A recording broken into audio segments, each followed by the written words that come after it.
'em up, lay it down just like Matt and Mari. Wrestling liver RHAPUp's gonna make it sorry. Feeling like The Rock cause I'm driving in Ferraris. And we coming every week and it's feeling like a party. Mula Ric Flair, showing out like Bianca Belair, Best podcast, flush it in the air, Roman Reigns and we win it, don't care, No cap. Throw 'em up, lay it down just like Matt and Mari. Wrestling liver RHAPUp's gonna make it sorry. Feeling like The Rock cause I'm driving in Ferraris. And we coming every week and it's feeling like a party.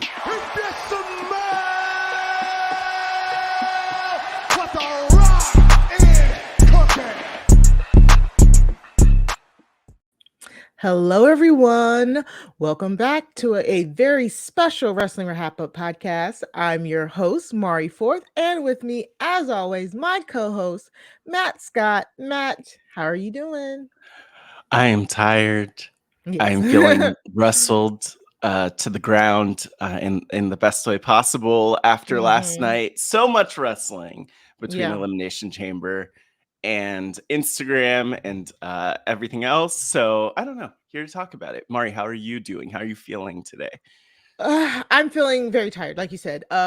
We'll talk about it, but we stayed up until like very late last night to watch our favorite wrestler wrestle her debut match in New Japan Pro Wrestling. She did. So, it happened. Yes. Yeah. So we are here. We are actually excited. We are excited. Yesterday was a great day for wrestling. It truly was.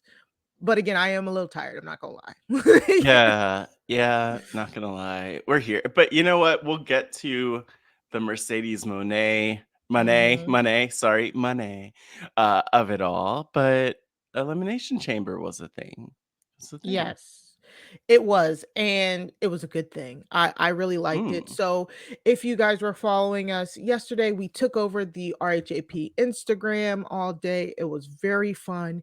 We got to do so many things, and we hope that we were able to expose a lot of people to wrestling that they might not have been exposed to. But I mean, I would say, by the way, like we definitely converted a few people. Like that's really what it's about. I'm sure there are like 3 people. Even if there's one, Mari, that's what matters.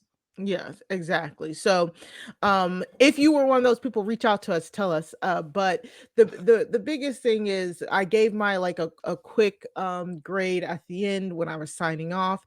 And honestly, since then I actually think it's even better. You know what I'm saying? I honestly had so much fun. And as I was going back this morning and kind of like trying to rewatch stuff and trying to just honestly, I wanted to sit there and rewatch the whole show again. Like, as I was going back, I was like, damn, this was a good match.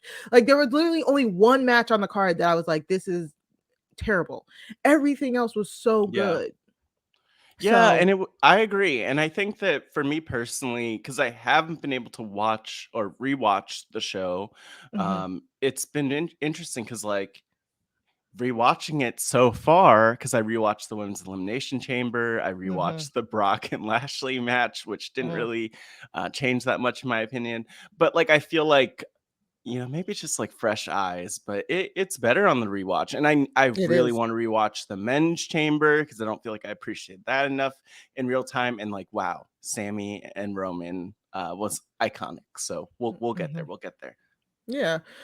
So we are streaming live to Facebook and Twitter for our Elimination Chamber reaction podcast. We will be taking any listener questions throughout the podcast that we get. So put them in there. We'll bring them up. We'll bring them up on the screen and everything. So, but let's talk about our favorite match of the night. So real quick. Let's talk about our favorite match because I feel like you were going to ask me, so let me put you on the spot because I'm not totally sure. You're not totally sure. Yeah.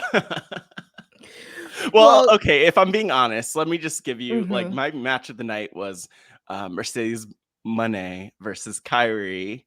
But that was not on this show. Yeah, so... feels like a small cop out, but okay, no problem. But no, I think like maybe it's an easy choice. Sami and Roman. I really want to give the other matches a chance in the time of day, and that's why I want to rewatch. But like we came in the most excited about that match, and I left the most excited for that match personally. So that Yeah. like, you know, it doesn't feel that interesting, but that's just the way it is. Like, but Mari, how about you? So for me, my favorite like match of the night, it's almost like a tie between like the men's chamber and the Rhea Finn versus Edge and Beth, to be quite honest. Mm-hmm. Mm-hmm. Because they were both really good, but I guess I'd have to give the edge to the men's chamber just because I think every man in that chamber looked amazing. I think they did a Mm-hmm. great job of moving storylines forward and getting people to talk about some stars that people may have not been like openly talking about. Plus, the crowd was hot. Shout out to the Montreal crowd. I mean, they really, really were invested into basically every match, and they did make I Yeah. felt like every match better. Well, they had so many of their Canadians across the Mhm, show. They had their girl Natalia, they had their boy Edge, they had their boy Brock mhm. Lesnar, another Oh, honorary Canadian, right, honoring it. and I'm sure the list goes on and on. So I felt Yeah, that for me jumped out in the immediate watch. Like, yes, like as Edmo says here in the chat, the crowd was amped so indeed, good. which Yeah, was really awesome. But I think like it, man, just the Canadianness of it all across the card was really epic and added to the show. it did. It truly did, and I said it. I say it all the time. When a crowd adds to a show, that's so good, as opposed to if they take away from the show. So Mm-hmm. they did a great job. So let's dive into the Elimination Chamber recap here. We're gonna go match by match. We're gonna give our grades and just discuss it really. So the first match was the women's elimination chamber match. I wasn't surprised that this was going Mm-hmm. to go first because they always try and put as much distance between the matches that if they have a men and women's version of it. Um, who was your MVP of this match, Matt? Oh, wow. Great question. I mean, for me, I think it's pretty easy. Liv Morgan. Liv Yeah, Morgan I is my agree. MVP for this match, Hmm. because like it's just something about how she sells. She's so great at Hmm. selling, but also this daredevil gimmick, like where she's willing to just do whatever because she wants to, is really awesome. So there was, of course, like some epic offense from her in terms of the sunset flip off the top of the Oh chamber my to God, that was so Raquel, which good. they replayed Yeah, again and again and again. And but you know what? Like for me, it was Liv being catapulted into the chamber, or into like one of the chamber compartments, the yeah, chambers, I don't know, yeah. One of the but one of chambers, those, the pods, the pods. Yeah. by Nikki. And then just the way that Liv sells, like her eyes open like nobody's home, was epic. And then of course the way that she was eliminated from the match, um having it take two women having her in submission to do it and just passing out, like I love that for Liv. And I feel like even in loss, between this and then the Rumble, her character's being built up, and I really like that for her. I But do who too. Yeah, I'm I curious if just Liv was your MVP too. Oh, she was definitely the MVP, which is why it was stupid that she was like eliminated, what, second overall? I think when she was eliminated, there was still That's four women wild. in the match. So Wow, yeah. like the moment she was eliminated, the crowd started booing. And to be quite honest, it went all downhill from there for me. Like honestly, I thought the match kind of started a little slow. I think it was who was it? It was Natalia and Liv that started it, I want to say. Yeah. Yeah. With putting their head through the cage for Yes, no reason. yes, when we were watching that live, yeah. We were like, "Why are they putting their heads in the cages?" Um, but then like you said, those big spots, man, those big spots were so cool. And then Liv getting choked out and sharpshootered, it was perfect, but there was still Natalia in there, Asuka, Raquel, and Carmella. So like the Yeah. minute Liv wasn't in there anymore, I was just kind of like, okay, well, let's just speed it up. Let's give it to Asuka a little bit. I'm not gonna lie. Like, no disrespect to any of the other women, because like Natalia goes out right after Liv with just I think a super kick to the face. Like I think she just gets super kicked to the face and then goes out. Mhm. I'm like, oh well, what? Like, it was almost like they're like, we need Natalia in here long enough to apply the sharpshooter, But then and we then get she it. can We go got to out. get her out. Yeah, it was so random to me. And it comes down to Yeah. Asuka, Carmella, and Raquel. And they love protecting Raquel, and they do the double team on Raquel. What I found very interesting about the women's chamber, but not so interesting in a good way, there was a lot of double pins. There are a lot of Yeah. double pins. So Asuka technically eliminated the most women because she got 3 pins, but 2 of those pins were double pins. You know what I'm saying? And it's like, is this a cop out? Like, my question to you is, do you think Asuka looks strong here as the winner? That's an interesting question because where my mind goes with Asuka in particular is well, so no, to answer your question, no, I don't think she looks as strong as she could look. I think she Mhm. definitely looks strong. But so where my mind goes, number one, is her chasing Carmella. Like Asuka comes out of the pod and then immediately is just like ragdolling Carmella all over the place. So, like, in that sense, Asuka looks strong. Now, I probably would have booked Asuka to either enter first or like enter when she did, but just eliminate like everybody single-handedly. Because to me, it's like the Cody Rhodes thing from the Rumble. Cody coming out last left a little bit of a sour taste in my mouth because he could have done so much more. Like if he came in, if he was first or second, like then he's really going through everyone, improving it. I just wish Asuka would have had the chance to really take everyone out, rather than kind of what we got, which wasn't all that strong. And again, Carmella was like her main opponent throughout, her time in Which, the match. yeah, I don't think we called that. I think Carmella got some really good crowd reactions.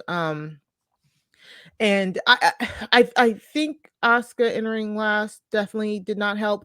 I don't really agree with the whole going on a spree thing because we saw that with Shayna and it was so boring the year that happened.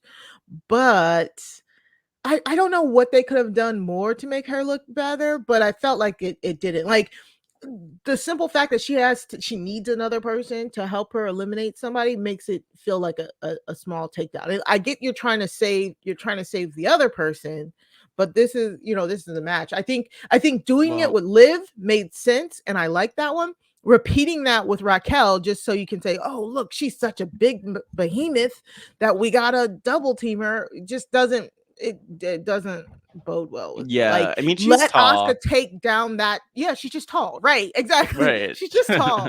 Let Asuka cut the tree down, and Yeah. take all of that. Not try and be protective. Yeah, no, there's a lot there, and I mean, where my head went last night actually was that I just feel like the combination of women in this match or how it was built didn't make much sense. So Yeah, we I were agree. expecting Asuka to be the one to win. Carmella was thrown in there when I just feel like it's weird that she returned in order to be part of the Elimination Chamber when she could Yeah, have returned later, like in the after Rumble. Mania or something Or like that. in the Rumble. Like, why didn't she return at the Rumble? Well, Because I mean, she but should be, right? you have Chelsea Green who could have been in this match, and I feel like is like that That would have much been cool. fresher. People are Hmm. really interested to see her losing to Asuka. Maybe this could have been Chelsea Green's like first match, and then it's like, wait, is she gonna beat Asuka to take on Bianca? Like they could have built that. They could have built the Liv Raquel drama more because there isn't any anymore, despite them kind of having some back and forth on SmackDown over the last couple months. Oh, And then I right, right, just feel right. I like, forgot about it's that. like we didn't need Nikki Cross in here. I think she could be good potentially with that the feral gimmick and everything in this type of match, but I don't know. I just would have like rebooked who was in it or how we set up this match because it only felt like it was Asuka's match to win, not even lose. Like it was her match to win. Exactly. I thought it was going to come down to Asuka and Liv because I also feel like it coming down to Asuka and Carmella, with Carmella doing, like, was clearly very heel oriented in this match. Like I Mhm. said, she was eliciting those crowd boos.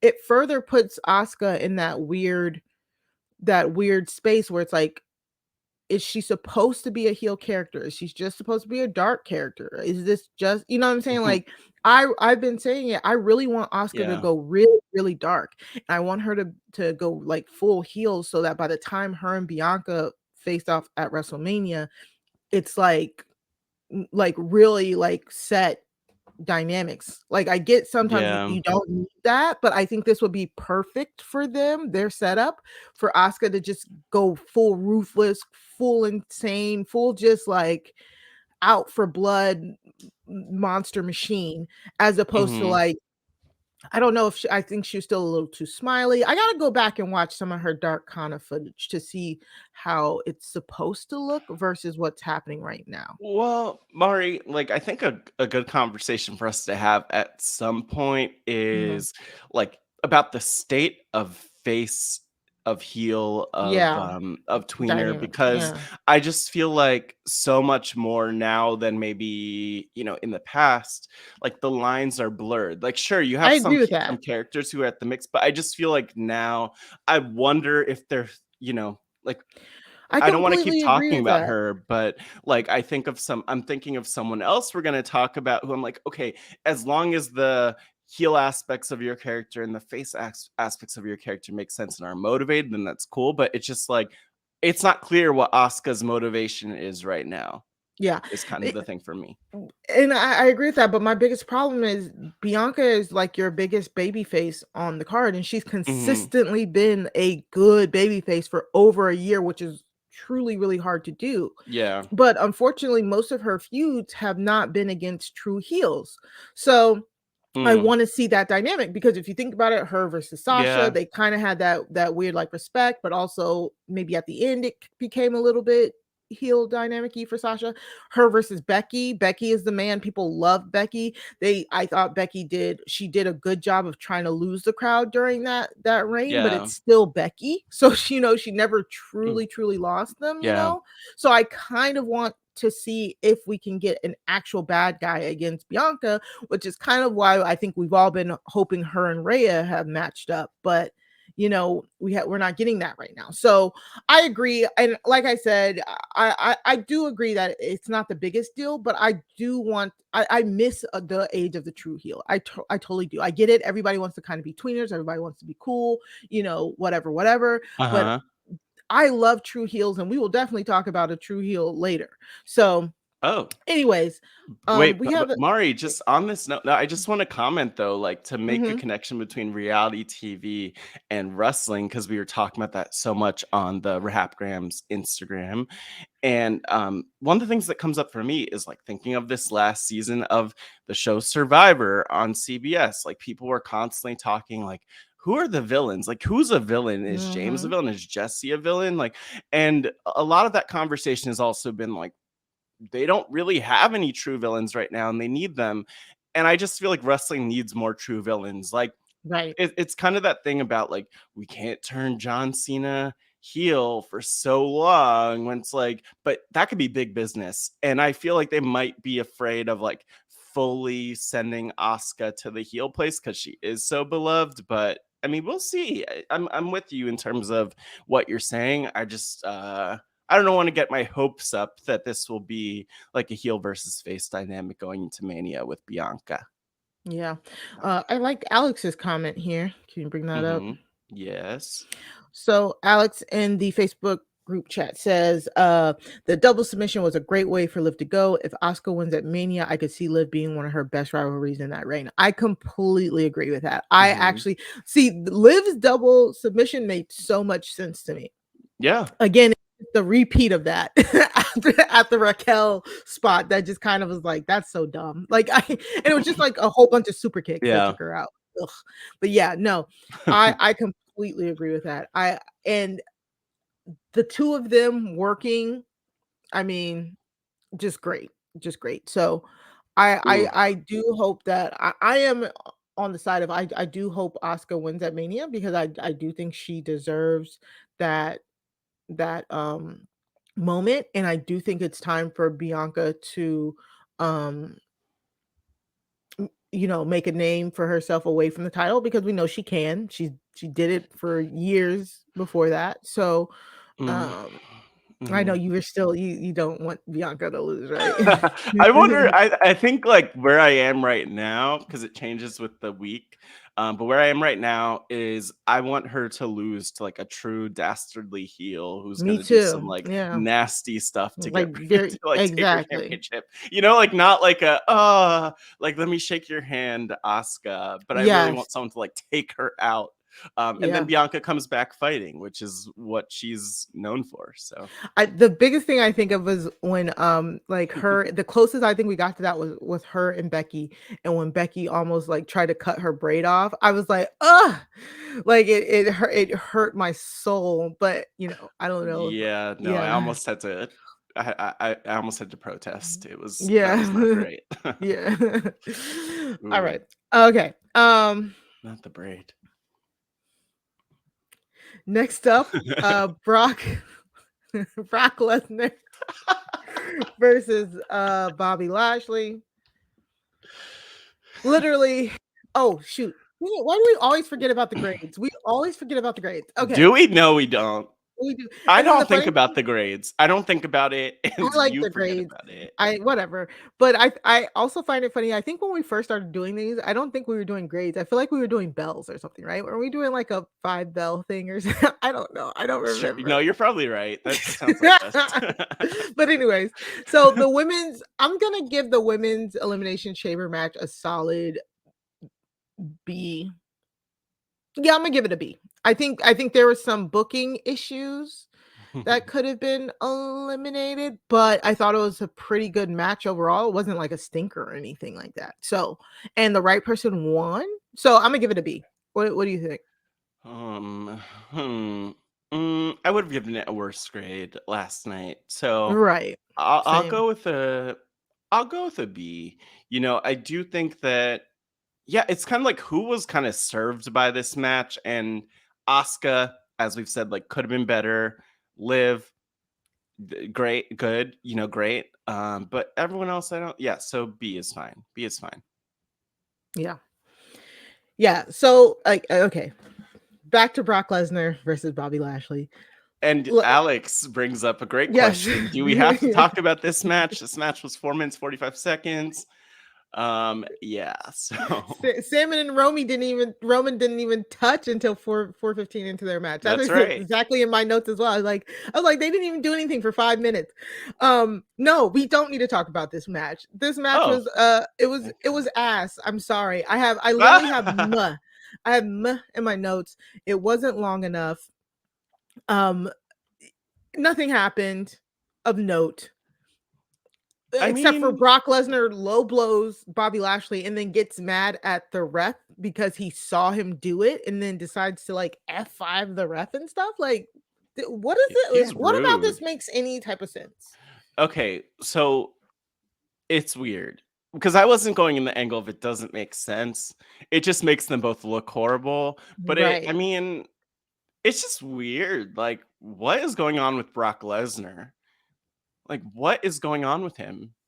Is he I like, don't did he lose his understand. powers or something? Like, what's his secret? Because I'm confused. Like, why does he feel the need to roll people up, to Mhm. low blow them, and then he throws his tantrums, which he does, but I don't really get it. And I completely agree with Alex. Like I the for the minute the minute that he touched the ref, I was like, oh, so he's gonna be suspended. And Edmo, exactly, Brock gonna Brock. Like, Hmm. why? It's like if they don't want Brock to lose, if they don't want Brock to lose, they always do the low blow. They always they do the low blow a lot, and then oh, he's suspended. He can't come back for like 2 weeks. Like, but sadly, I feel like this means we're gonna get another match at WrestleMania, right? Maybe a no DQ or street fight or something. I'm not upset with them having a match at Mania. I'm just like what, like upset with the booking of it because It that doesn't make sense. it doesn't make sense. And all I wrote down really is like Brock Lesnar is a punk. And I feel comfortable saying that about him because I know that he's probably still in Canada and a whole country away. So I don't hear him knocking at my door, so we're good. We got away with that. But no, Brock Lesnar, like, he's not establishing himself more as a dominant beast.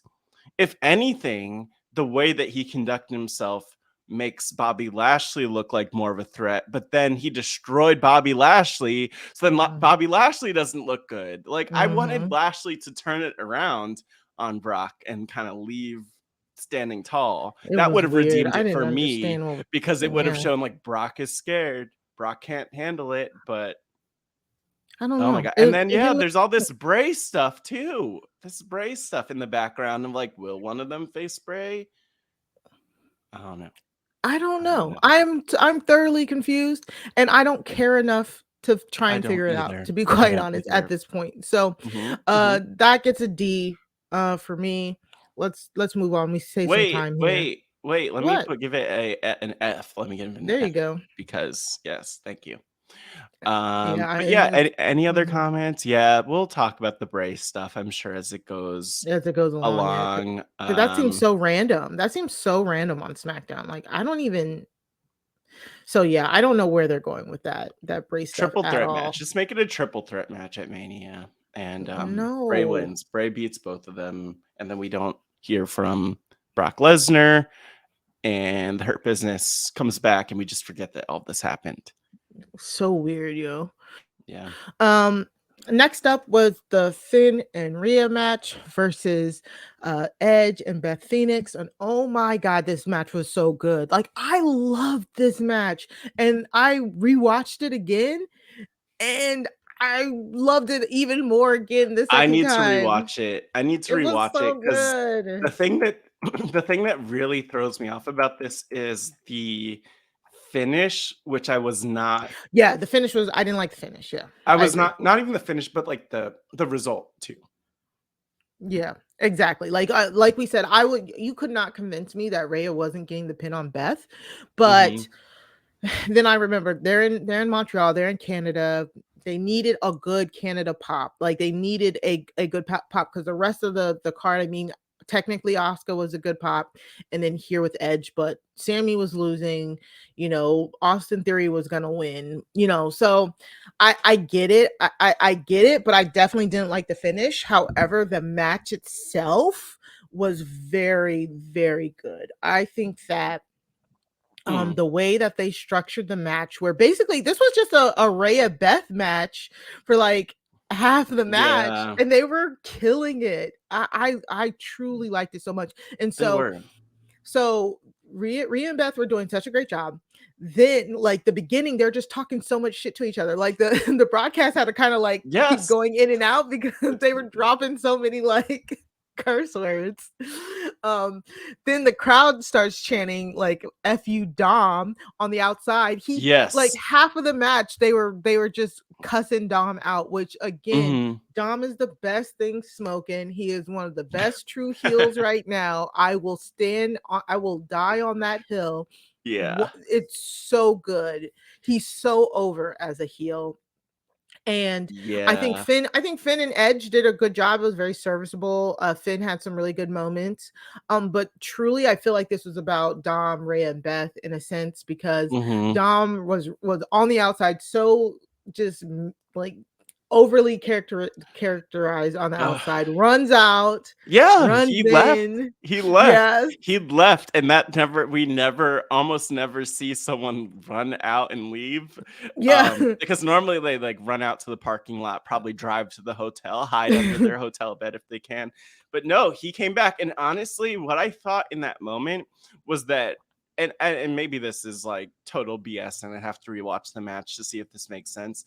But I could see a world where they were like, Dom, okay, he's scripted to run out, and then they're like, you're such a heat magnet. Go back out there. I don't know if he had any like meaningful. Well, he had some spots after that point, so I don't think that's real. But awesome. I love hating him. I love him so much. Hating him, I mean. Yeah, hating him. Yeah. No, when he comes back in, that's when he has the brass knuckles. So it's, to me, it's almost like he ran out to get the brass knucks, and then he comes back and throws them. Did you see him throw the brass knuckles? Not the first time. I need the replay.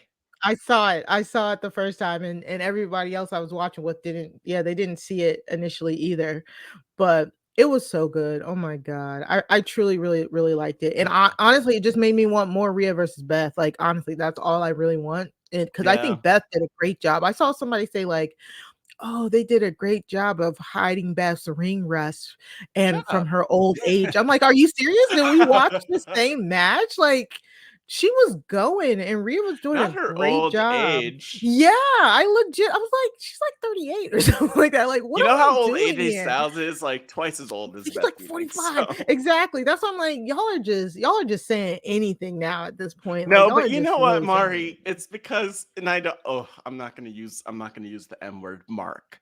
But I feel like people, are. I mean, all of us, I think, sometimes are like marks for what we're fed in terms of the business. So like we've been told, oh, ring rust, ring rust, ring rust. When like, Mhm. girl, she's been training. She's been training. Like what? I Right. don't know. I'm just saying, like, I feel like that's more of like a kayfabe idea than it is something that we've seen play out. And yet sometimes we do see people have ring rust, but like I just feel like it's overused. You don't know how rusty they are. Maybe they're just like a little tired, need some caffeine. But she was Yeah. great. Like, and She was great. I felt like I felt the emotions of this match along the way as commentary was talking about, like, I don't know, maybe Beth is a liability for Edge, Mm. or his Achilles heel is what they said. And Yeah, so yeah. that was strange. I'm used to seeing Beth just like as the all powerful dominant person, but this was a little bit more even. And again, weird finish considering how much of Rhea and Beth we got, but Yeah. I'm not mad at it. Yeah, Edge and Beth hit a shatter machine on Yeah. Finn, and Oh my gosh, Mari, the shatter machine. I was not mhm. ready. I was not Yeah, I ready. wasn't either. Yeah. So yeah, I don't know why they had to take the loss here. Well, yeah, I just yeah, I don't know. Yeah, I mean, as a Canadian, I don't know. I Yeah, mean, I here's the know. thing. It's like it doesn't. Okay, here's the questions. Like, does it? Where do we go from here with Edge? Because he got the pin. Because Beth is not gonna be wrestling at Mania. I would imagine. I could I see don't a think so. future. Alex mentioned, for example, like we could see Ray and Beth at SummerSlam Mhm. potentially. So I don't think that this is the end of that. But Yeah. I would yeah, love to see them even just I know it's free TV, but I would like to see them go on Raw, like maybe a match where everybody is barred from ringside or something, and just hmm. Beth and Rhea So match. we know that we're gonna have Rhea and Charlotte at Mania, but then Yeah.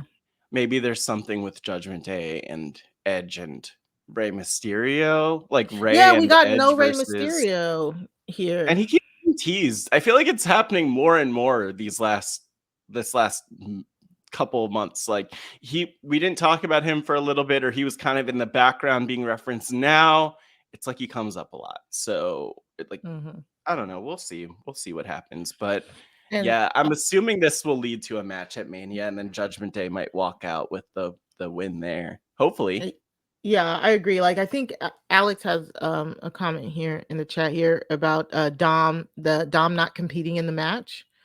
Um the battle of the couples. So Alex says, Oh. here's my issue. They said it was a battle of the couples, yet they don't trust Dom competing in the match. But that's the beauty of it. You know what I'm saying? That I think that is literally the beauty of Dom's Hill character. He bigs himself up. The commentary Corey Graves. That's the one thing I would give Corey Graves. He bigs Dom up, but then Dom is always kind of taking a cowardly route, or he's the kid that talks all the crap and then Yeah. hides behind his older brothers. Like, and Yeah. I love that, or hides behind his statuesque girlfriend, He's just like a like yappy. He's just like a yeah. yappy like puppy that's like thinks it's bigger than it is, but then the big dog comes and gets in his face, and then he's like, "Oh, no, I can't. I'm not gonna fight." Um, So I I like love it. that though. Hmm. It's Yeah, like I it's don't a mind it at all. unique character because people Hmm. don't like wrestlers don't want to play that character typically. It seems like it's Right, insanely fun, but most people want to be the dominant character or like the right. cool heel, and so Hmm. Dom is doing so. I don't know. And it's hard to know if it's like him or if it's the booking or what it is, but he's doing a great job with it, I I think, agree. personally. But yeah, So it took a while. It took a while to catch on with me personally. I'm gonna give this match an A. I really enjoyed it. And like I said, I started I was rewatching the chamber a little bit this morning, just jumping around to make sure I had like some of the spots that I really wanted to highlight or whatever. Mm-hmm. And it really took me a minute to be like, okay, girl, you need to keep moving and stop watching this match. Yeah. Because I really just wanted to keep watching that match. If What did you think? if not for the finish, I would give That's it true. an The finish A is tough. something, but I'll give it a B plus. Like I just Mhm. yeah, I don't it's weird because Edge needs to win sometimes, right? But I wasn't ready for it. I think And the it's like, where yeah. do we go? Where do we go? So What happened? so I guess if Edge wins here, at least if they do the mania thing, Mm-hmm. like like you said, we get Judgment Day versus Edge, and who would even Edge bring with him? But anyways, if we get a Judgment Day versus Edge and a partner at Mania, then maybe then the Judgment Day can like literally get rid of him. Like if Edge's goal Yeah. is to wipe out the Judgment Day, they should wipe him out at Mania. Like You know, full like total beatdown again. mm-hmm. The one thing I'll say here though, that just like the one thing I do like about them winning is that I do feel like Beth, I mean, they've had some like kind of moral victories in terms of like just standing tall with Beth and Edge, but it's good that they had a win rather than just being beaten down. Because the most memorable stuff to me is Beth and Edge being beaten down by the Judgment Day because they're It so truly good at is. it. It was so yeah, exactly. And Edmo brought up a question that crossed my mind a second ago. Is Mhm. Christian still under AEW contract? I Honestly, had no idea. we have no idea, but I mean, I wouldn't be surprised if he's not and if he shows up here. Just more, that's really a comment on AEW and their contract situation. It seems like anyone Yeah. could show up, within 3 to 6 months, depending on like how quickly their contracts are expiring. They need to work on those contracts, I think. Make them longer. Yeah. Oof.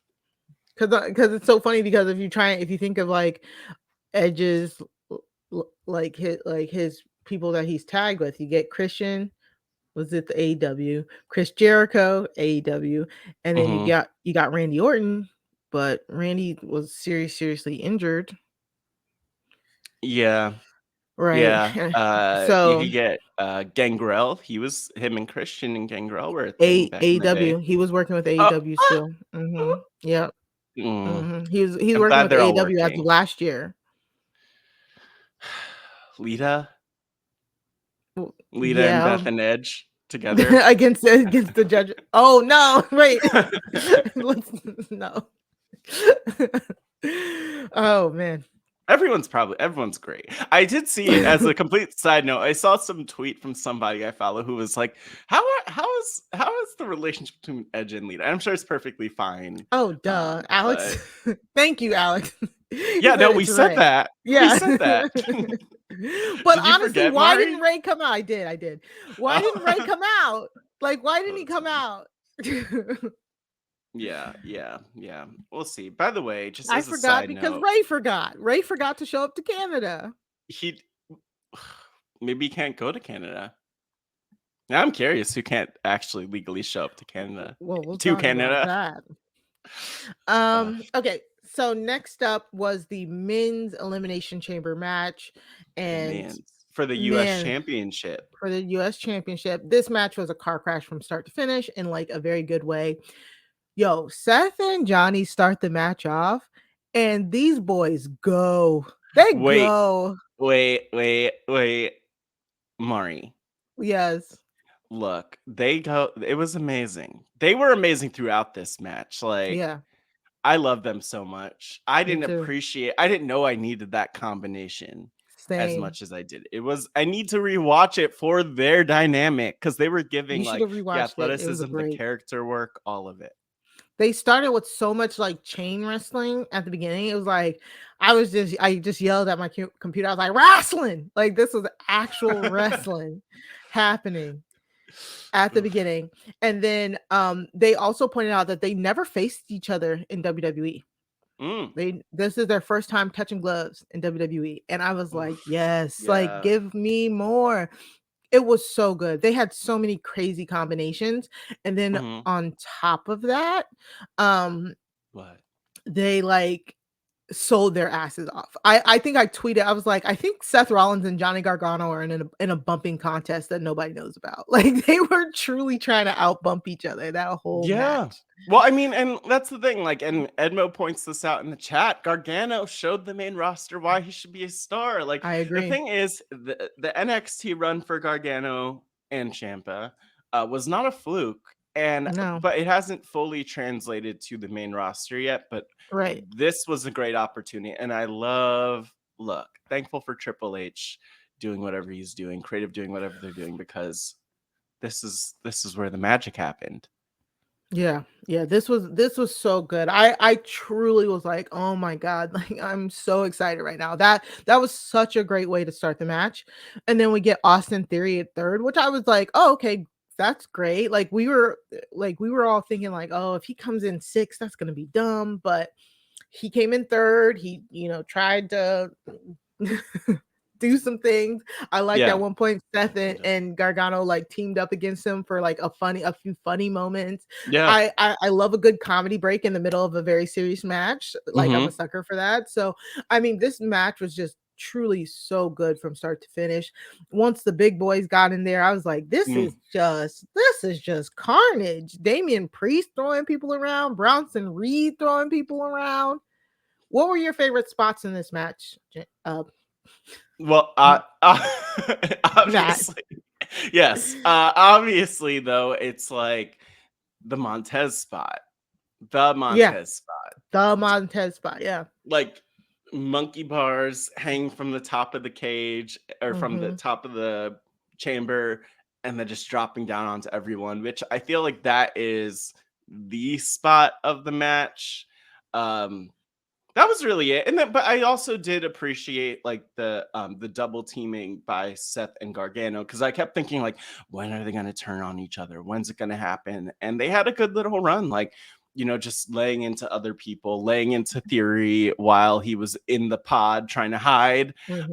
So I don't know, but yeah, Montez had a lot of solid spots here. He was like the Liv Morgan. Oh, whoa. Yeah, he was definitely the Liv Morgan of this match to me in more ways than one.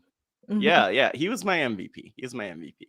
Team effort, but definitely the MVP.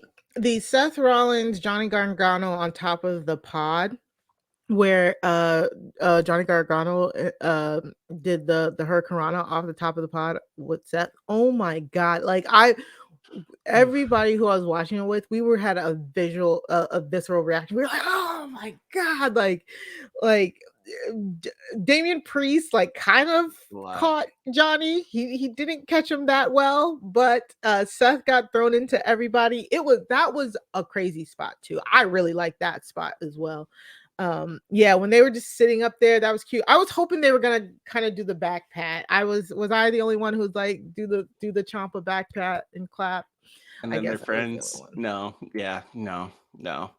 Oof, gosh. And it's like easy to forget how high risk so much of this can be, and how much of it is like after they were sitting on top of the cage, Gargano again like hit that what is it, like the Frankensteiner type of move or whatever it is, like taking or Hurricanrana. Yeah, it was a lot. I was scared for people. I'm scared for all of them. It was just so good. Like they truly made every single person in this match look good. Like I am astounded by the booking choices in this match. It was so good. And then it just makes me think like, why couldn't y'all have done anything remotely close like this with the women? You know what I'm saying? Like, but I think Montez, the way that Montez goes out, right? Montez goes out, and then it's like, oh my god, is he hurt? And the refs and the officials come in. They have that elimination chamber door wide open. Yes. Yes. Thank you. And then you know what happened specifically, Mari? The chamber was open. They're helping him out. And I was like, okay, wait. No, he needs to slow down because Logan Paul is not in that chamber yet. And I was looking around. I was like, is Logan Paul dressed as a ref who's in there? Is Logan Paul one of the camera people? No. And then Montez like stumbled a little bit right at the door. And I was like, okay, good. Logan Paul still has time to show up. And he did. No surprise there. Yeah, because Ford was still like him. I forgot that him and like Seth Rollins like teamed up against Damian Priest, and they basically did the Street Profits finisher off Damian Priest. So then Montez was reeling from that and then got hit with a stomp and all that from Theory and stuff. So it was a lot. It was a lot, yeah, and I loved how they did that because the crowd was so behind Montez, and then when he gets out, they booed when he got out, and then when it looked like he was hurt, everybody was like, oh my gosh, like for maybe I only thought he might have been hurt for like 2 seconds, and I was like, oh no, the cage is open. That's all it is. So I was like, okay, but this is perfect because it was racking up sympathy for Montez. Like, yeah, people were so sympathetic to Montez. So you killed like 2 birds with 1 stone. You get Montez more over, you get him more sympathetic as a sympathetic babyface, and then you also leave the cage open for Logan Paul to come in. Yeah. Because at that point it's just Seth and Austin Theory. But I'm glad that this happened. Like, I'm rolling my eyes, but I'm totally glad that happened. I'm glad that Theory didn't beat Seth clean. No, and I'm glad that Logan Paul did what he does. Like that's the thing. Like we didn't want Seth to win here. It would have been no. I mean, we love Seth, but like he doesn't need to be the US champion. And I think his road to that undisputed championship or whatever the combination of titles is by the time he gets there is like really the compelling road to be on. And Logan Paul, that man he just does what he wants. I love it. I love Logan Paul as a heel because I don't like him at all. And that's like exactly that's all that I ever wanted. That's exactly what we were saying last night. We were like, at least he's embraced the full heelness and doesn't expect people to cheer for him anymore. Like, that's exactly what I like.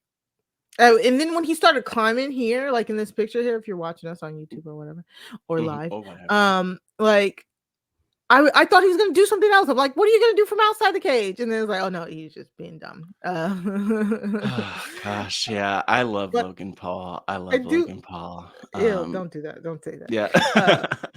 But I do think it is funny, like above it, where it's like, who looks the most stupid? Logan Paul.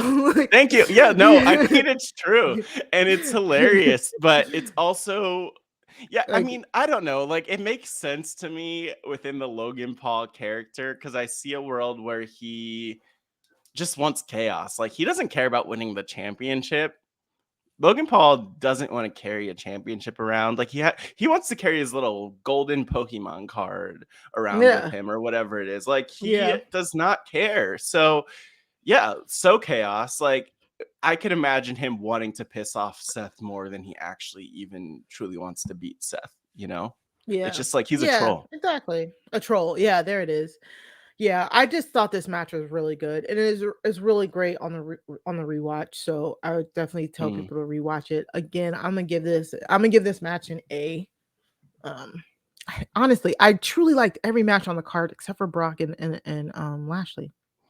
I think that for me with this match, and I think it was Edmo earlier who might have said, oh no, Alex Trias said like everyone carried their weight. Everyone looks good in this match. And I think that that's really solid. But I think the other thing for me that jumps out, and again, I need to rewatch it, but when I think through everyone who was in the match, they all really looked good. Like Bronson Reed looked better than he deserved to. Damian Priest didn't look weak. Despite the fact that he is in this high profile story of the Judgment Day, like he could have easily won here, but it all made sense. Montez looked amazing and was built up in a huge way. Seth was protected. Theory kept theorying. Mhm. Logan Paul did what he needed to do. So, and I think I know I'm forgetting somebody else, but like the point being, like, everyone came out better than they went Johnny? in. Johnny, Did you see Johnny? Mhm. Johnny looked amazing here too. So Mhm. yeah, everyone came out better than they went in, which is kind of the The point. goal of any match, Mhm. right? Yep. Did you give a grade? Oh, A? Oh, so No. you're Canadian now, no? A? Yeah. Alright. Yeah, there we go. There's more. Yeah. There's still more. Okay, We gotta there's get to more. the main event. Roman Reigns versus Sami Zayn. Literally, like I said, my first note says first 5 minutes, they're just soaking up the crowd in Montreal. Like, honestly, the crowd reaction here was just it was just over the top. It was so good. We knew that they were gonna really hate Roman, like, because throughout the show they were showing how much they hated everybody. Yeah. And then the applause and ovation for Sammy. Sammy gets his old music back. Uh-huh. Uh-huh. Yeah. That was pretty awesome. And Wow. it was cool. Like, I mean, this is part of everything, kind of them soaking in the energy, because we have that 4 minutes 15 seconds after the Yeah. bell rang, but then there's also like Sammy entering and like the music playing, and you're like, oh my gosh, is this song gonna have to loop because this is taking a long time? So they really I don't know if they heard that like, maybe they heard that Battle in the Valley for NJPW had some stream issues and was running behind, because they were like, let's just soak it in. Let's just really Yeah. just do it. Um, I loved this match for what it was. Yeah, But I did Mari, too. well, I am curious, because it definitely wasn't your match of the night. It went in as No, being one that you were really excited by, but I am curious to hear your thoughts on this one. because I was really excited by it. I did like it, but nothing was surprising for me. Nothing was too shocking for me.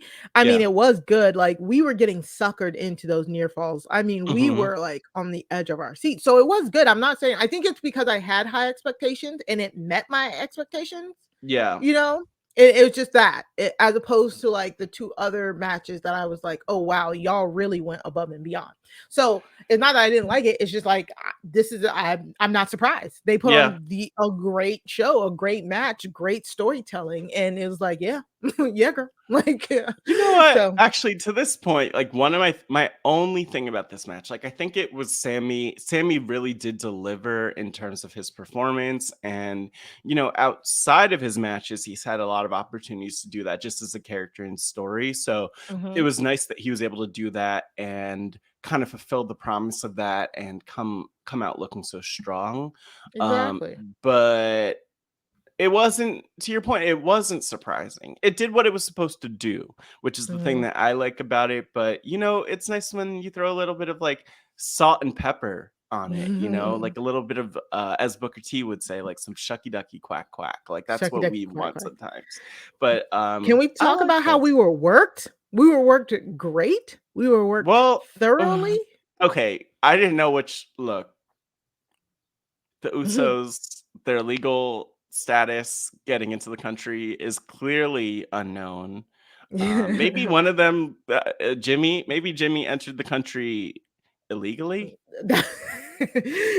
That that was funny. I was like, "Oh, he better get going." Like, Wait, I I will think say this. I'll tell this story I because don't think, yeah. I think the statute of limitations is gone. But when I was like 16 years old or so, I was on like a school trip to Buffalo, New York, and we were going to the other side of the falls in Canada, and I didn't have my passport, but they let me into the country Mm. anyway. So I'm just saying, maybe You're saying they're they lax just at the walked border. through. Maybe they just walked through. I don't think Canada's really trying that hard. I think the biggest thing is that we got worked. I think we got worked because We did get honestly, work. when have we ever heard about somebody's travel like obligations and stuff like that? You know what I'm saying? Like, they planted the seed on SmackDown, like, oh, just stay home. You don't have to go to Canada, and everybody's like, see, that's the excuse. That's the excuse. All the wrestling Well, journalists were yeah. like, yeah, Jimmy can't enter the country. And the funny thing is, like, I had just covered Dangerous Breed over on Crime Scene, the Teddy Hart Yeah. story. Ooh, And in that, yeah, I in that watched it. you watched it? Oh my god, we're gonna have to talk about it offline. But in that docuseries, one of his girlfriends literally cannot enter Canada because she had an assault charge. Good for her. That was the best thing that ever happened to her, by the way. Exactly. So, but yeah, no, like Yeah. here's the thing.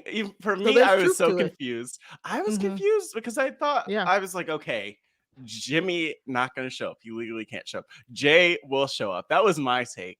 And then I But was then confused when Jimmy showed up. when Jimmy showed up, yeah, yeah. I was like, wait, wait, what? that's Jay. It's Jay. Wait, no, it's not Jay. Oh my god, it was so funny. I was like, so we just got work because it's probably he probably got some special, whatchamacallit because it's for work and stuff like that. So,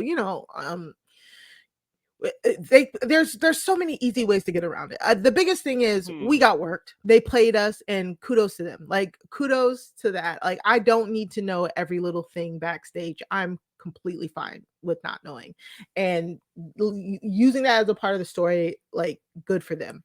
But so Yeah. he comes out during the first ref bump, yo. Notice how I said the first ref bump. Like we're watching it. 2 or 3. Exactly. We're watching it, and then we're like, okay, go to the first one. We're like, the ref is down, and Roman's matches with those ref bumps. Mari, the ref bumps are hilarious. They are so funny. Just like the different angles, and like if you're watching on YouTube, just eat it up because every time I see a picture with a ref bump, it's like, oh, the ref happens to be standing in the corner. There was one spot that was really awkward though, Mari, and I know you'll know what I'm talking about because it was Roman like going for a Superman punch on Sami, and Sami I think wanted Roman to like fall out of the ring and tumble outside, but Roman was like, "Oh, is this the ref bump spot?"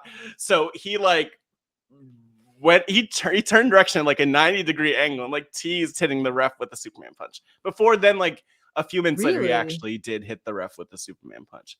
Yes, it was awkward. It was awkward. It was very V-awk. Okay, now I gotta watch that again.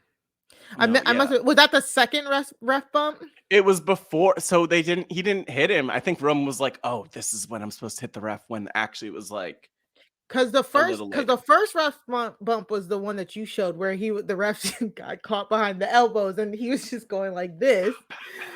There's so many ref bumps, Jesus. A few too many. A few too many. And that's when Jimmy came out, right? And then Jimmy is just teeing off on Sami, and I'm like, oh my god, like. But Sami survives. Sami survives. Of course, also we didn't talk about the Dusty finish. Yes, the multiple ref bumps. They need a team of refs at this point. I agree. They need not only a team of refs, they need the refs wearing like elbow pads, knee pads, like mouth guards, like helmets. Like I want them fully suited up. I would actually legit love that. Yes, because after Sami survives the first ref bump and Jimmy like ends up like going away, they continue to wrestle, and then it didn't make sense that the second ref that came up like legit saw Jimmy beating Sami up, saw Jimmy roll Roman onto Sami, but still counted it. But no, then it makes sense. He hadn't clocked in yet. Okay, all right. But Sami kicks out, right? And then they continue to wrestle on. Then we get the second ref bump, and that's when Jay comes out, and I was like, "Oh snap! What's Jay gonna do?" This part. This is why I don't care. Sometimes I don't care about the match part. Like, who gives a shit about the match part? Give me the story part, right? And Jay comes out. Roman's like beating up on Sami. Roman gets a chair. Roman offers the chair to Jay. I'm like, Roman is very he's not traumatized at all about giving people chairs and then turning his back on them, apparently. Yeah, and you know what? Honestly, yeah, I think he's kind of into it, you know? Like he likes being turned on. He's like, Roman's like, I will give any and everybody around me a chair and then turn my back on them and this can't go wrong at all, even though it's gone wrong several times. Like he just he's that confident. He is not traumatized by his past. If we He could needs all some get drama. our past so quickly. He Like just needs a little drama in his life, honestly. I get it. so he gives Jay the chair. Jay does not want to use the chair on Sami. Roman starts pushing Jay around, and before Jay can do anything, Sami goes to hit a spear on Roman, but Roman walks out the way, and Sami hits the spear on Jay, getting rid of Jay. And so, very interesting that I think I liked it. I think it might make the road to WrestleMania a little clearer. Yeah. Well, it just like prolongs some things. Yeah. Like, so was Jay going to turn against Sami? Maybe Or he Roman. will at some point, or Roman. Yeah, or right. So we didn't get that decision. Yeah. And yeah, there's even there. I just feel like we have some stories that need to be resolved, and that is one of them that I think will be resolved either at Mania or in the lead up. Yeah. So Roman ends up getting the win here after beating Sami with a chair so many times, and after we go through, I don't even know how many refs. I was literally like, we were like, are there any more refs in the back? Like, because they need to start hiring some nobody. refs. Yeah, no refs were. I don't know if it was taking them a minute to get their shirts on or what, but it's like those refs took a very long time. And yes, we do need the lumberjack like team of refs that's just standing out there. But honestly, like it wouldn't work out. Like the thing is, if we had like 10 refs at ringside, all you need to do is knock one over and then just a domino effect, and then they're all out, Right, and then you have to cancel, and then there's not even anyone to end the match. Oh my gosh. That's my so worst funny. fear. That there'd be no one to end the match. But I truly think that this was so good. It set up so many things. But so after Roman ends up pinning Sami, and they continue to beat Sami up, Kevin Owens comes out, right? So a lot of people are actually very mad about this part of the match. Who's mad? People don't understand why Kevin didn't come out sooner to try and like help Sami. I mean, I understand why he didn't come out sooner, because Sami wouldn't have wanted him to come out sooner. Right, exactly. That was my thoughts as well. Like, plus Sami was close to winning until, Jay had that chair portion of it, so I agree. I get why people are like, and Kevin's motivation is not to help Sami win the title. His motivation is to get revenge on the bloodline, Yes, and I also think that his motivation is to do that. Like, you don't want to do it for, like, okay, Kevin Owens would not want someone to win the championship for him. He'd want to win it himself. He's a fighting competitor, a fighting champion when he's a champ. So it makes sense to me, but and plus him and Sami still have things to work out, because when KO leaves, Sami is in the ring, and they don't hug or anything. They kind of just look at each other apprehensively. Like, I just feel like the funny thing about this is that I know that there's not a hole in the story, because they'll explain it, but it like, I don't know. People call out. I think it's been explained. Like, Sami and KO were friends for the longest amount of time. Then Sami chose the bloodline over KO. Even though Sami does help KO, in the long run, where when KO is getting beat up and he tries to convince Roman not to continue to beat KO up, and Sami hits Roman, it's not necessarily that Sami wants to still be friends with KO. He just wants to stop Roman's reign of terror, because even afterwards, Sami still wants to be friends with Jey Uso. You know what I'm saying? Like, so much stuff has transpired between them. They're not just gonna go right back to being best friends. Like, even if it is the enemy of my enemy is my friend, it's still like there's still like raw feelings there that they clearly have to work through.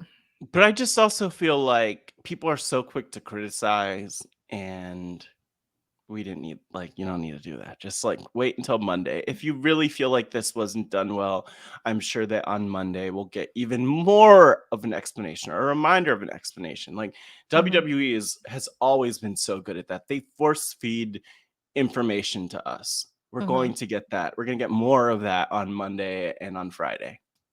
Yeah. And I do think that this, for me, I think now the door is open for Sami and KO versus the Usos at WrestleMania. And that now we're going to get weeks and weeks and weeks to build on that story. We'll take it. Yeah, we'll take that. So we have to get like Sami and KO have to get closer, and then the Usos have to figure out what they're doing, because I think they're close, but it's like in relation to Roman. So I think I would like that. Did you see this? Did you see what The Edmo press just put in conference. the? Yeah, Yeah, I did not. I watched the press conference at the end of the well, Mari, before we get to the press conference. Oh, our ratings. Grades. Yeah, sorry. I'll go first. I'll give it. Yeah. I'll give this match an A, because I feel like that's probably the highest grade I've given anything. But yeah, I'll give it an A. Yeah. And it did what it was supposed to do. And I actually think, if anything, maybe it motivates a story that doesn't involve Roman and Cody. You know what I mean? Like, I think that I would love to see them figure out a way for Sami to not be in the title picture at Mania and people be okay with that. And I feel like this is getting us there. Right. So, yeah, I agree. I give it an A as well. I think it was really good. I gave a lot of stuff A's. I think it was all good, honestly. Yeah. So yeah, Theory announced an open challenge at the press conference, and then Edge. Is that for Monday? Yeah, it's for Monday. Yeah, for Monday. And Edge accepted it. So yeah, good for them. But why did they do it like that? Well, I know why they did it like that. They want people to watch Raw on Monday, and also probably to watch these press conferences after the show.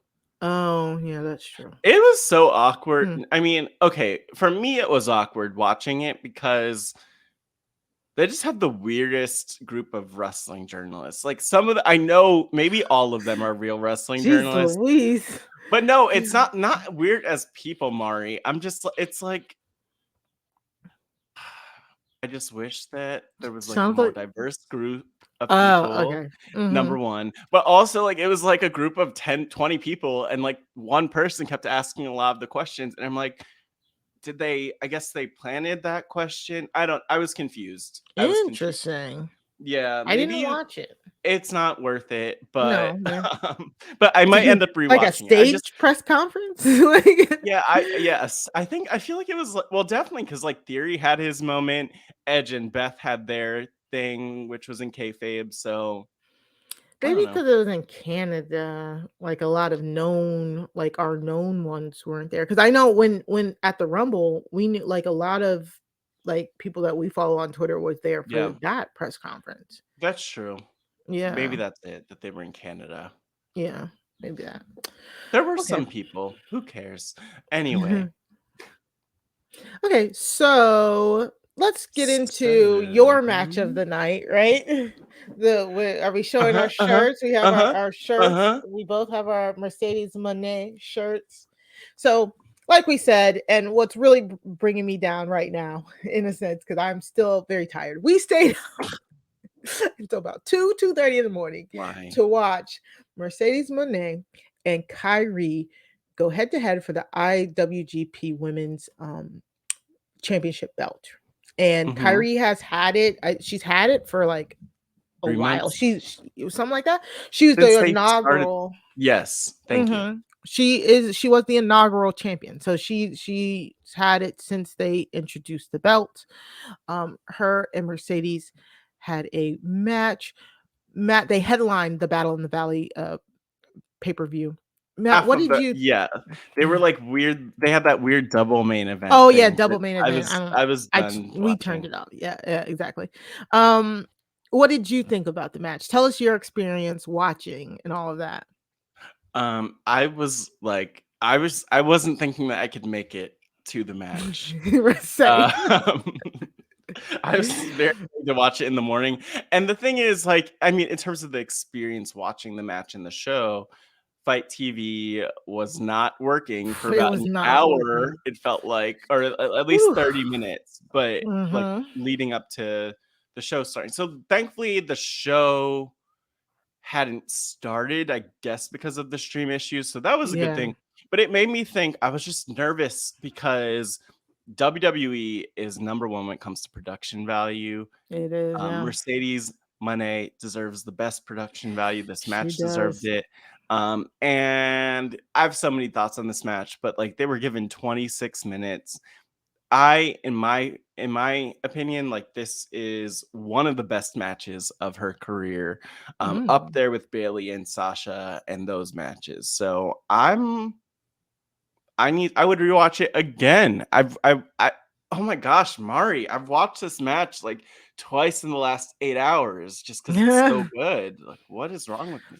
I have to rewatch the match. I was watching it on a stream that was not kosher, and my stream kept cutting in and out. It was very herky jerky. It was very not smooth. I was like, man, this is, and then on top of that, I was falling asleep in and out of the match because I was tired. A girl was tired. So Uh-huh. but I got the gist and the feel, How and dare I was you? awake. I'm I did wake. I was awake when the finish happened. I saw the finish, That's good. and I saw the celebration. So Mercedes won. She won the title. It was such a cute moment. You can see how happy she is. You can see how happy Kairi was for her. They were hugging. Kairi helped her put the belt on. It was very, very cute. A very, very Mhm. cute moment. So I really liked it, but I definitely have to go back and watch it because I can't give you a breakdown at all. I remember there was a table Wow. spot, but it was bad. I was like, okay, so this is why people actually pay instead of going through other means. So You mean why like we pay that? Why look, we paid that money. Like, because I'm money. just saying, I and thankfully honestly it was 19.99. Like, it was not mhm, the AEW $50, which is just a lot. It's a lot. yes. And I would have paid if I like do you get to keep it for like Mhm, 24 hours or mhm, something like that? It mhm. was just like I know I'm not gonna watch Oh, no, any you other keep it match. forever. I think you keep it Oh, forever. really? Yeah. Oh, okay. Oh, if I would have known that, I probably would have paid then. But like, I was just like, I know I'm not gonna watch this. Like, I'm not gonna be able to watch this tonight. But I Mm, don't know. It was, fair enough. but no matter what, she did it. I can't wait to see what happens and who she gets to face now and all of that stuff. And I'm You so know happy that what? she's happy.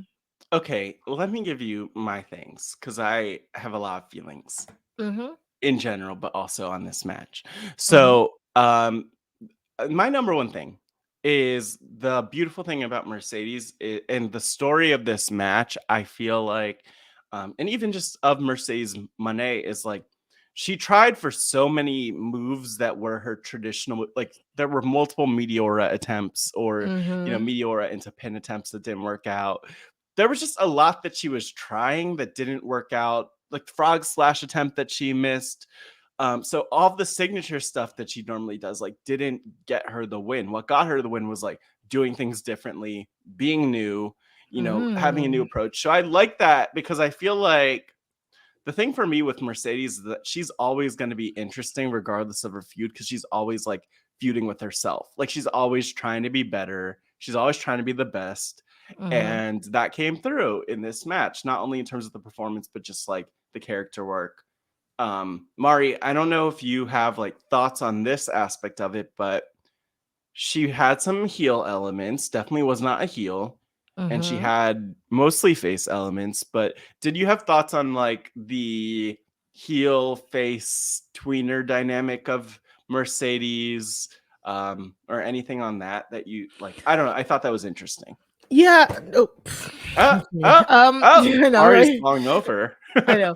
Um, like I said, it was very hard to read a lot of the stuff going on. But I felt like it was a match of respect. I do think Hmm. she did have some heel dynamics there, but honestly, it felt like they were just trying to prove themselves, which I wasn't mad Yeah, at. Or she was trying to prove herself, you know. right. I wasn't mad at that. So I think I'm not familiar with Japanese wrestling storytelling, Sure. like I said, but I think as a first in-ring match, like, this is good, and I think as her reign develops, then we can see what happens. I think that's what's happening. You know, she is a bona fide star. You put your belt on her because she is a bona fide star.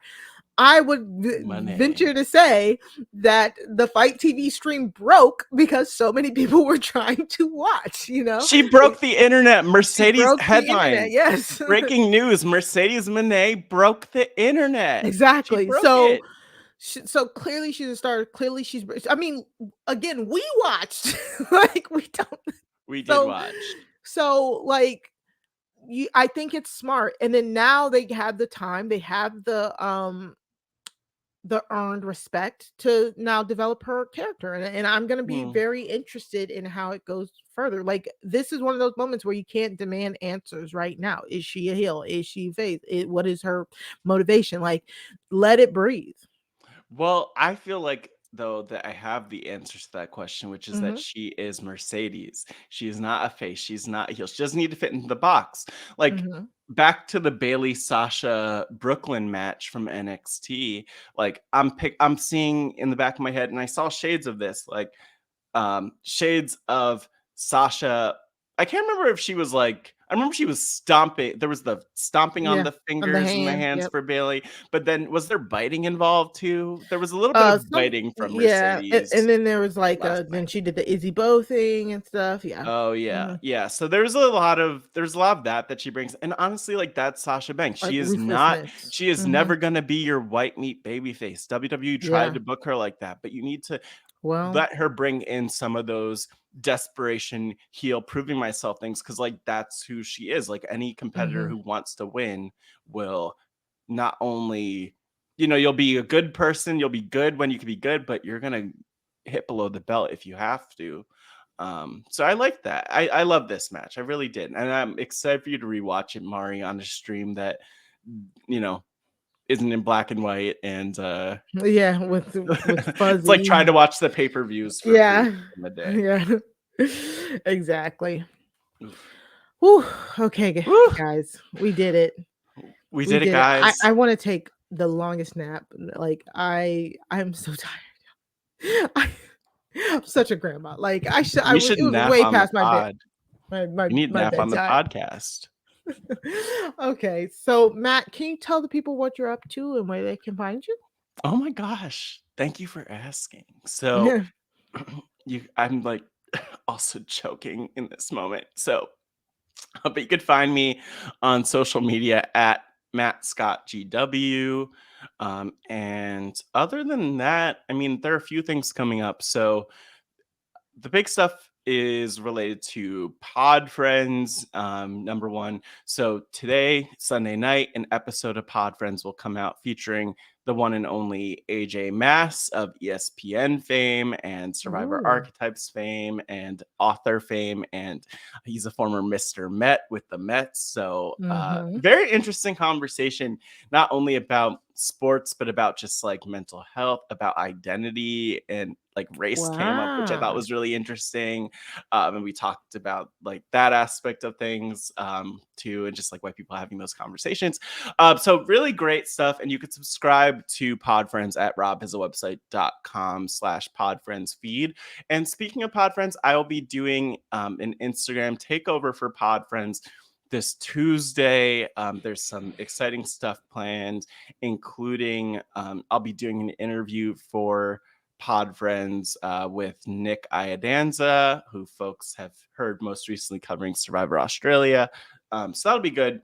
Happening bright and early, but check me out over at RHAPgrams on Instagram.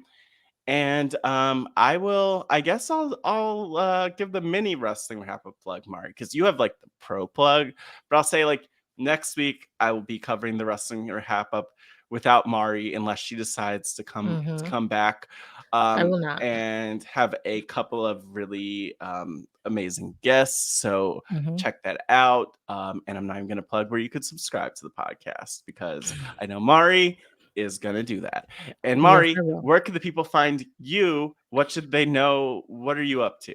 So, other than this, the Wrestling RHAPUp, you can find me every Tuesday with Sarah Carradine, bringing True Crime Tuesdays to RHAP over on the Crime Scene podcast. We are a true crime review podcast where we watch true crime documentaries and docuseries, and we tell you if they're worth it. So, this week on Tuesday, we will be dropping an episode with the Podfather himself, Robert Sessanino. Yep. And we are covering Dangerous Breed, Crimes, Cons, and Cats. It is about Teddy Hart. It is a docuseries on Peacock that followed Teddy Hart over a 10-year period. And as the documentary filmmaker is following him, one of Teddy Hart's associates goes missing. And as she's been missing, unfortunately, now for about 7 years. And the documentary filmmaker is trying to figure out if any of his footage or anything that he's had to do with Teddy could provide answers into finding the missing Samantha Fiddler. So it was a very interesting docuseries. It was like watching a car crash. Like you just could not look away, even though you felt like you should have. And Rob was so great. He basically said it. He put it perfectly. It's like Tiger King with wrestling. So if that's something that interests you, please go subscribe to the Crime Scenes feed by going to robhasawebsite.com/crime feed. I'm telling you, wrestling fans, this is one you do not want to miss. And you know what? Let me just say, like, because Mari plugged this a few days ago, and I was like, oh, let me check it out. And I watched it, and like, I would say as wrestling fans, like if you want to just see more of the business or see more of what's happening, and like obviously this is not mostly about wrestling, but it does give a look into some things that are really important, including the speaking out movement, which is discussed. Watch it. Like it's our responsibility to know not only the positive things and the beautiful sides of the business, but like to know just some of the dark side of the ring, so to speak. Yes. And so hopefully you are already subscribed. If not, what are you doing? Go to robhasawebsite.com/wrestling feed to subscribe here with us at the Wrestling RHAPUp. You can also watch us on YouTube at the Rob Has a Podcast YouTube page. Search Wrestling RHAPUp. But also, since we're streaming live, this will be in the Job Has a Squadcast Facebook group. That is our official Facebook group that we got most of these questions from. Thank you guys for coming through. We really appreciate you guys. We love the support from the Job Has a Squadcast Facebook group. If you want to get in there, just DM us and let us know. I'm like, what else? And we're also on Twitter. We're streaming live right now to the Wrestling RHAPUp Twitter. So if you haven't, follow the Wrestling RHAPUp Twitter at Wrestling RHAPUp at Wrestling RHAPUP, so that when we do continue to go live, you can watch us on there as well. Again, you can send any long form questions to wrestling@robhasawebsite.com. Send us an email. We'll read it on the show. But other than that, Matt, it's been so great covering this premium live event with you. Any final words before we leave? Yes. Money. And remember, wrestling is for everybody, but not all wrestling is for everyone. Bye. Throw 'em up, lay it down just like Matt and Mari. Wrestling RHAPUp's gonna make it sorry.